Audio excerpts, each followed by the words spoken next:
So maybe you love your home, but maybe you think it's time for a little refresh. And if that's the case, then you're in luck because today I am going to go through all of the biggest trends of 2026, what's hot, what's not, what's hype, and what's actually worth investing in. So by the end of this video, you'll know exactly how to refresh your home and get it ready for the new year. Hi guys, I'm Louie. I'm an architect and designer, and I have been in design for 20 years, and I'm absolutely obsessed with it. And if you are too, if you're interested in how people build their homes and create their spaces, you're in the right spot. So stick with me because we've got lots of trends to go through. Okay, so before we jump into all of the beautiful trends of 2026, first, let's understand what trends are. Now, I have this feeling where people think trends are just something that brands will come up with to sell things, and that's true, okay? They will use trends and different storytelling methods to bring something new to consumers all the time. But they're more than that. They're actually more like a reaction to the world around us, right? So trends will pop up as a reaction to culture, as a reaction to the economy, as a reaction to society as a whole, and somewhat of a shared live experience that we all have. So if we're all feeling very threatened and insecure because of whatever political situation, chances are that the trends will come up to protect us from that. So we'll look for things that are cozy in homes, or we will look for utilitarian protective armor like clothes and fashion. And you start to see all of these different markets reacting to a cultural moment. And that is how trends are born. So here's a little bit of context about what happened in 2025 and what is coming in 2026. 2025 was the year of calm. We were overstimulated, AI everywhere, constant global conflict, lingering post-pandemic mental fatigue, everything digital, and the cost of living climbing. People were tired, so our homes turned into soft, quiet sanctuaries. Beige, linen, minimal, soothing spaces we could retreat to when the world felt overwhelming. We wanted comfort, neutrality, simplicity, safety, and stability. But here's the twist. We've been deeply connected online yet disconnected in real life, and you can feel the shift.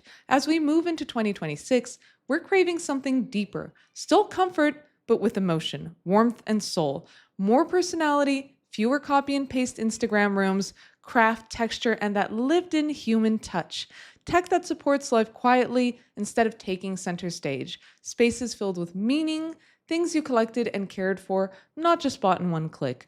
It's like we collectively decided, I still want peace, but now I want life too. So the wellness and warmth stay, but 2026 brings a richer mood, more character, a touch of nostalgia, and a lot more tactility. Homes that feel lived in, not staged, spaces with heart, not just taste. Okay, it's time for trend number one, and that is warm earth.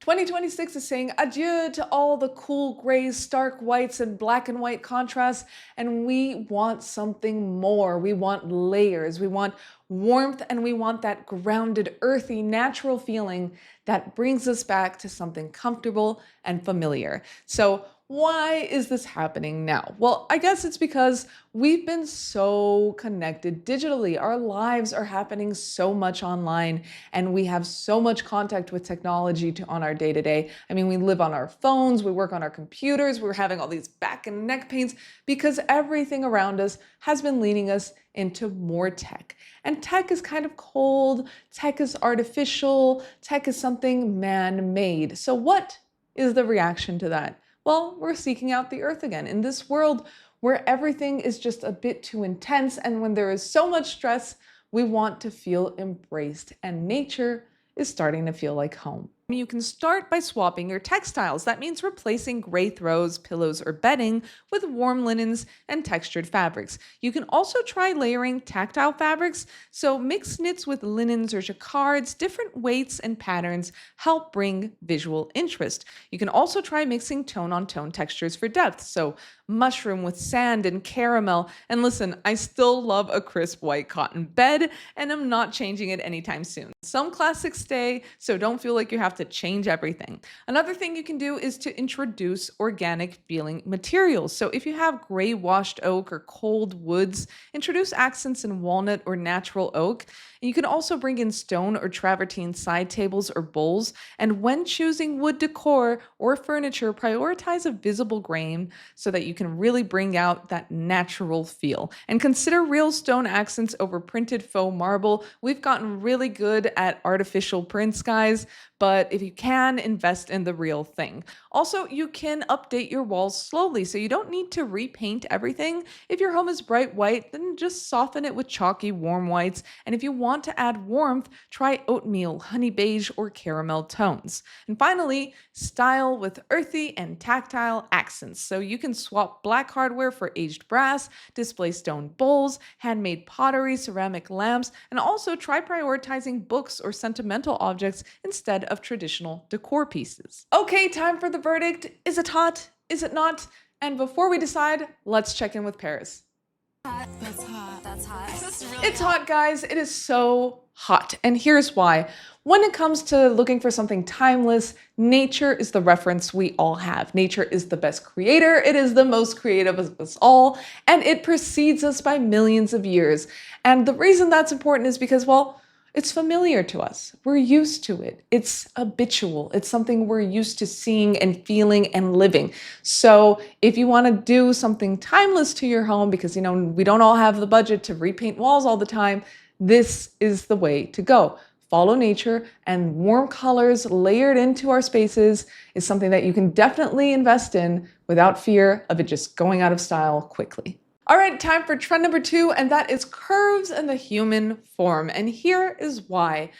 Well, we are tired of the linear minimalism with the strong straight lines and the 90-degree edges. We want something different, and we are collectively searching for it. And what is that thing that we want? Well, we want something that is the antithesis of our daily lives. So if our daily lives are full of straight edges and linear things and technology and coldness and just that urban grind, then maybe we want something more organic. Now, I mentioned 2026 is all about leaning in to well-being and calm, and you'll see that nature or a kind of a want to return to nature is something that's going to pop up a lot throughout this video. And what we're doing now is we are creating interiors that are soft and curved and remind us more of a simpler time when there was less stress, less technology, and less anxiety. You're going to start with one key piece. So that means swapping like a rectangular coffee table for a round or oval one. And you can also switch a 90-degree angle headboard for a curved or upholstered one. Choose a curved accent chair or soft-edged bench, and maybe try bringing in a round back sofa. This tip, of course, works better if you have extra space because curved sofas will take up more space. Also try accessorizing with organic silhouettes. So you can try pillows in wave, pebble, or round shapes. And other options may include sculptural lamps, rounded vases, or wavy trays, circular mirrors, and curved frames. But remember, guys, balance is key, so no need to turn your home into a bubble museum. Okay, trend number 2, it is that time. It is time to decide your verdict. Are you hot? Are you not? Shall we check in with a Roman emperor? It's hot. It is hot. And here is why. We want the curves, we want the softness, we want to feel embraced, and all of those things that I've mentioned before. Bring in those organic elements, whether it be curves on your sofa or layers of colors that bring in warmth. But here is my word of caution. Do not go overboard with this trend, guys, because all of a sudden your house will feel like a bouncy castle.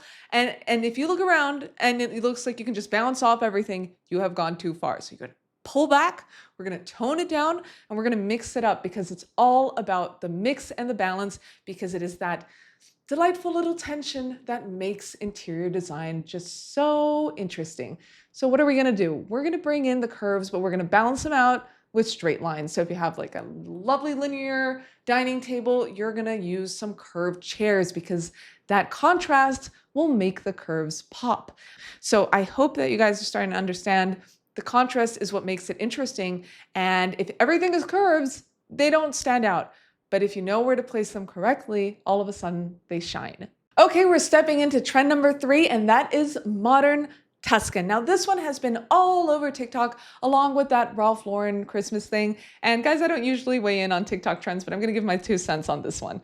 I like Ralph Lauren, nothing against the brand. I think it is chic, I think it is American heritage, I respect it and I understand it. That being said, it is so wild to me to see these people buying carloads of things to fit into a label type Christmas, like a trendy Christmas, to look like everyone else. And basically, I mean, come on, guys, let's be honest. It's not the only thing new about this trend is the name, right? It's just the traditional Christmas, right? It is. Yes. No?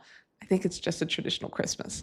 Make it about you guys. Make it personal. Bring in the ornaments from Christmases past. Bring in the memories and the gifts and the lopsided Christmas tree if you have one. If Charlie Brown could make it happen with his little Christmas tree, you can too.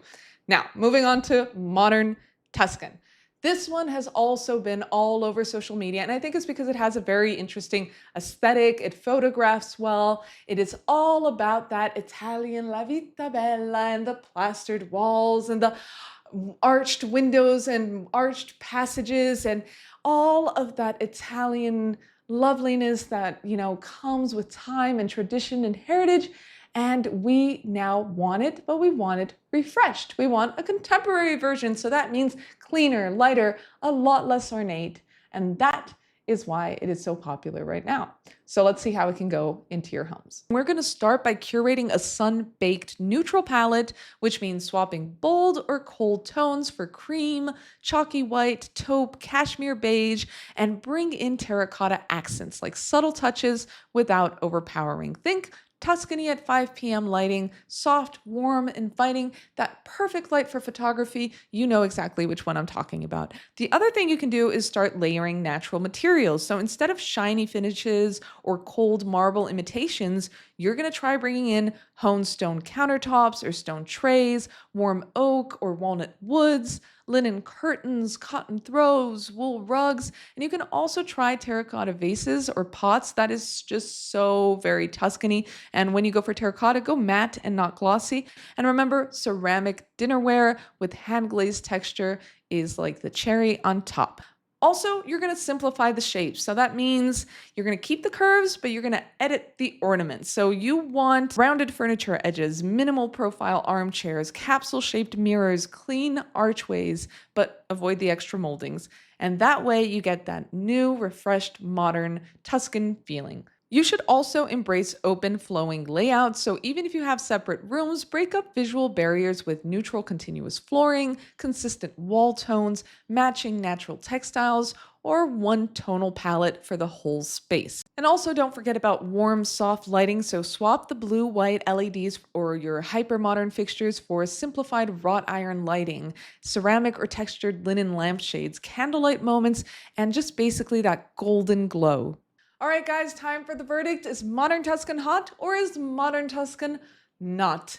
Well, but for this one, I'm just going to check in with myself and I am going to say not. It is not hot. And here is why. It has nothing to do with the Tuscan trend in itself. I love Tuscany. I think it's gorgeous. I love Tuscan interiors. I'm very familiar with the style. I studied in Florence. I got a master's degree there. What I don't love about this trend is that basically I'm just cautious of any trend that tells you that you need to replicate a style.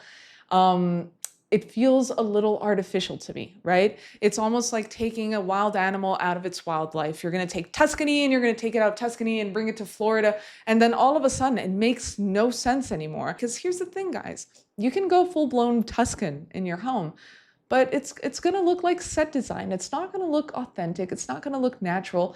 And I think that once you lose that authenticity, that's something special and unique to you, your home, your neighborhood, your environment, it loses a bit of its soul. So I get that people like this and I like it too, I'm not gonna lie, but I would be very, very cautious of creating something that looks like set design within my home. Stay away from the gimmick and pull in the elements that actually resonate with you. Okay, it is time for trend number 4, and that is a rich emotional color. And what we want right now is basically we want to step away from the beige and the grayish and all of the sober basic colors. I love them personally, but it's not about them right now. We're gonna set them aside and we are gonna bring in depth and layer and emotion. And we do that through deeper colors like a mossy green or a merlot or a very deep navy blue, and just kind of bring in all of these jewel tones, all of these mineral tones that come from the earth, and not so much different from our first one, which was about the warm colors. Now we want to use color that brings emotion. So we want to tailor our space to kind of create the emotional depth that we want from it. And here is exactly how you can do it. You're going to start with one saturated moment.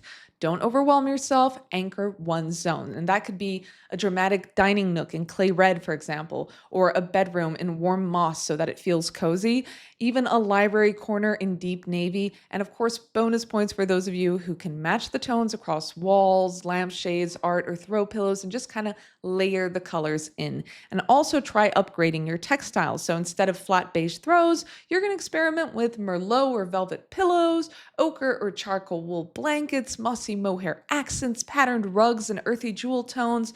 All of these things will add warmth without committing to paint. And finally, you can also bring color in through materials, so not just pigment. Think about terracotta, warm woods, aged brass, deep stone. Colors that exist in nature feel timeless and grounding. And if you are painting, choose a cozy room first. So you want to start where mood matters, something like the bedroom or the den or a library or a dining corner, because once it works in your little nook, you can always scale from there. If you've been here before, you know I have an absolute great resource for color, and that is my color palette inspiration pack. It's over 45 pages long, and it will give you lots of different color palettes. And the best part is they're organized by mood, so you can go with whatever works for you. You can compare them, you can contrast them. You can also grab a ton of tips on proportion, how to use it, how to pick it, how to place it on your wall. It's all there. So if you need more help with this, check the link below. It is free, and I promise you it's helpful. Okay, so now it is time for the verdict. We are looking at trend number 4, rich emotional colors. Is it caliente or is it not caliente? And for this one, my verdict is yes, it is caliente. It is very caliente, and here is why. This is a trend that you can have so much fun with because you can just bring in all kinds of colors into your space in different ways. So for example, I am a person who loves color, but I get tired of it very quickly. So it's very unlikely that I'm gonna put a very deep, rich color on my walls, because I will love it for about 2 weeks and then I'm just gonna get tired of it, and I will prefer something that's white or basic or something sober that I think lasts longer, right? So this is why I like these colors. I just don't get sick of them as often. But that doesn't mean that I don't actually want color in my space and that I don't want more ways that I can play with color. So here's my tip on this trend. Bring in the color, bring in the emotional depth, layer all of that in, but do it with things that you can put into your environment and pull out. For sure, I think this is one that's worth investing in. I think you can have a lot of fun with it. Just remember, bring it in all those different details and accents and have fun, because when you're tired of it, you can always switch it out. Okay, moving on to trend number 5, we are talking about wellness spaces. Now, 2026, like I said, is all about taking care of yourself and creating a space that will embrace you. And I think that wellness is such a big part of that. And this trend, it's not about like just, knocking down your guest bedroom and creating a gym or a meditation or yoga space. It's about carving out little rituals and things that will make you treat yourself and make you just feel better on your day-to-day. So it's not about huge changes to your home. It's about small things that you can add on to remind you to slow down, to take a breath, and to just do better by yourself. So here's an example just so you guys can get what I'm talking about. These little rituals are little moments in time that you carve out for yourself. For me, for example, mornings are really hectic in my house. I have to get 3 girls ready to go to school, gotta get them dressed, we get breakfast, there's a lot going on, a lot of questions, a lot of running back and forth. And at some point during that time, I go to the kitchen and I make myself a shake. And that is my breakfast shake, and I like to do it every morning. So it's just a couple of minutes where it's me, and I make it just the way I like it, and I drink it, and it is so lovely, and I feel energized and excited for the rest of the day. And then I pop in the car and get the girls off to school, and so the morning goes. But that moment where I take 5 to 6 minutes to make myself a little breakfast shake is a small ritual. You can start by carving out a ritual zone. Now, it doesn't have to be a full home gym, like I mentioned, just a breathing corner. For me, it's that space in the kitchen where I make my breakfast shake every morning. And for you, it might be something completely different, like maybe a yoga mat or a soft rug or a plant that you can tend to, or even a scent ritual like lighting a candle every day after work. All of these things will signal to your brain, here we slow down. You can also prioritize clean air, so invest in air purifiers, especially if you're allergic or you have asthma, or in air cleaning plants. Now, there was a NASA clean air study on plants that indicated some species like the spider plant, the snake plant, the peace lily, and English ivy are all effective at removing toxins like formaldehyde and benzene. And also upgrade your lighting for mood and function. You can try layering your lighting like this. You're going to use warm overhead lights for general use, dimmable lamps for mood, candle for ambient glow, and task lighting where you work or read. Lighting equals emotional regulation, so giving yourself options and control over lighting will help match the environment to your mood. Lighting, and guys, don't forget to support your body with smart furniture. Look for pieces that help posture and movement, like a supportive sofa or an ergonomic chair, because not everything needs to be cloudy and fluffy, or even a coffee table at proper reach height so that you're not always stretching to get to it, and ottomans for leg support.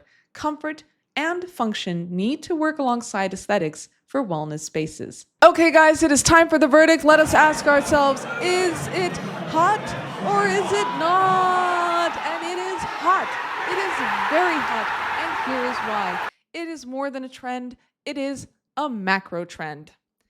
And I'm going to explain what that means. A macro trend is basically something that goes beyond a trend and it becomes more like a cultural shift, right? The more you see the same trend popping up in all kinds of different markets, that is your indicator that this is a macro trend. In this case, wellness, well, 2026 is all about bringing in care and creating an environment that will embrace you and that will, treat you right so that you have a place to retreat to in the middle of the chaos of the world. Give yourself the opportunity to treat yourself and to enjoy life a little bit amongst the crazy schedules and the routines.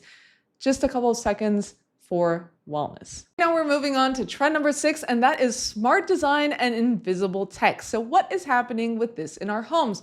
We have so much technology in our homes, but right now what we want is something that is a bit more discreet, that's there to help us and make our lives more practical, but that's not shouting in our faces. So that means things like automatic blinds or light sensors or built-in speakers, things that are there, but that are kind of invisible. So this is all about practicality. This trend is about making our life easier, more functional.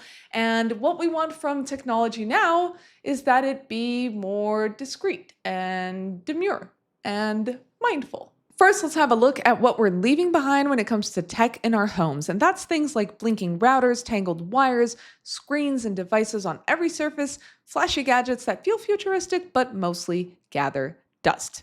So how exactly do you bring this in a convenient way into your home? Well, you can start by investing in lighting. So things like smart dimmers or bulbs with automated light settings that you can configure on your phone. Now, I have these in my office and they're actually super practical. I can set the light temperature to however I prefer it, and they will turn on at 5 when I need more task lighting and it's getting dark out, and they will turn off at around 8 or 9 p.m. when I'm done with my workday. You can also upgrade window treatments, so if you're willing to spend, bring in motorized shades or shears. You can time them to the sun for energy efficiency, and they'll help you wake up gently and sleep better. And if you love the idea of tech but want to hide it, opt for things like recessed or framed speakers, or invest in cable management with cord covers, built-ins, and a media console with closed storage. Okay, now we're moving into the verdict for tech, and this is when we decide, is it hot? Is it not? And for this one, I am going to say yes, it's hot, and here is why. Well, it's practical. Anything that makes our life a little easier, saves us time or energy is a win. And it's going to be really hard to kind of fight against technology coming into the homes, because that is the future of our spaces, more tech and more data. And I guess data is exactly what I wanted to mention, and this is my word of caution with this trend. I like tech in the home. I think it's positive sometimes, and I have tech in my home. But a lot of the tech that we bring into our homes, they're listening all the time. They are taking notes on your purchases, on when you're active, on when you're sleeping, on when you're awake, on so many different aspects of your life that it's just kind of it's a little creepy to me. And I don't love that idea. Now, you guys can tell me whether or not I'm exaggerating or whether there is a real reason to be worried about this kind of thing. Maybe you guys are too. I don't know. Let me know in the comments because I think this is a very interesting subject and it really does affect the future of our homes. So I would just be very cautious of what you bring into your home. You don't have to have all of your smart devices collecting data on you, and you don't have to have everything smart. Choose what you need to make your life easier and hold on to your privacy just a little longer. Now, I couldn't very well talk about all the trends that are coming in 2026 without a few honorable mentions to the ones that we leave behind in 2025. I think this is the moment for us to be like, thank you, little trend, for being there when I needed you and helping me out, but now I am setting you free and you're going off into the world and I am moving on. So here is what's staying in 2025. Dopamine decor. All of those bright, happy colors and quirky, fun for fun's sake accessories. We loved the energy and they looked great on TikTok, but now we want joy with depth and not just sugar rush interiors. Another one is color drenching, so painting every surface the same bold color did have its moment, but it can feel a little intense and a lot like you're living inside a paint swatch. So for 2026, we're going to keep the colors, but update to a more layered, moody, and textural feeling, not monotone saturation. And finally, we have accent ceilings. We really did try to make ceilings the new walls, but for most homes, it felt a little or a lot forced. Unless it's architectural or subtle, it becomes trendy and gimmicky. Okay, guys, so there is one key takeaway that I want to leave you with, and that is that trends are not important. And I know that's wild because I just spent all this time telling you guys about trends and how to use them. And I'm not about to sit here and say, oh, no, we don't need trends. We do. As a designer, I've been in this business long enough to understand that they are vital to our business. If without the trends, we don't sell, we don't have all the suppliers, we don't have all the designers working. And honestly, things just aren't as much fun because the newness, the cycle of creating something new is also something that is driving innovation and driving newness. And so we need the trends. But what I'm trying to say is that you don't need to be a slave to them, okay? You don't have to go out and buy all the new trends. Don't go out and fill your car with Ralph Lauren Christmas stuff that you'll be over next year because TikTok is gonna have some new cool thing that it's gonna be talking about because that is the nature of it all. Do not ever, ever, ever feel bad that whatever cool thing people are talking about is not necessarily whatever you have in your home because it's just not important, okay? Once again, I just wanted to thank you guys for spending all of this time with me and for being here. And if this video helped and gave you an idea of how to refresh your home with the trends of 2026, let me know in the comments where you guys are at and what you think is worth investing in. Maybe you agree with me, maybe you don't, let me know. And thanks again for being here, guys, and spending this time with me, and I will see you next week. Oh, no, I forgot. I have a home checklist. I forgot. I mentioned my color inspiration pack, but the home checklist is actually super useful if you're decorating your space. It goes room by room. It will tell you what you need to have in each room, and it will give you lots of different guides and schematics for things like art placement and rug sizes. It's really helpful. Check it out. Free in the link below. So have a look at that. And without further ado, I will see you next week.